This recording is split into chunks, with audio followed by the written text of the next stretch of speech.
Welcome back. सो अब तक आपको समझ आ ही गया होगा कि ट्रेकियोस्टमी क्या होती है और कब और क्यों की जाती है। लेकिन ये प्रोसेस यही खत्म नहीं होता। The most important step after tracheostomy is its care and rehabilitation. So चलिए अब इसके बारे में जानते हैं। ट्रेकियोस्टमी के बाद ट्यूब की केयर करना बहुत जरूरी होता है, क्योंकि अगर ट्यूब की केयर प्रॉपर क्लिनिकली नहीं होती है तो इन्फेक्शन या ब्लॉकेज होने के बहुत चांसेस होते हैं। तो अब सवाल ये है कि ट्रेकियोस्टमी को निकाला कैसे जाए?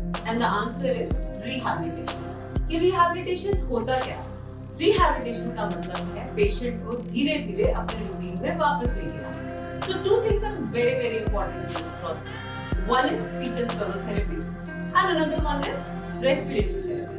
चलिए अब मैं आपको बताती हूँ कि speech and swallow therapy में क्या करना होता है। So गले में लंबे समय तक ट्यूब रहने से the throat muscles becomes weak and swallow therapy helps in strengthening them.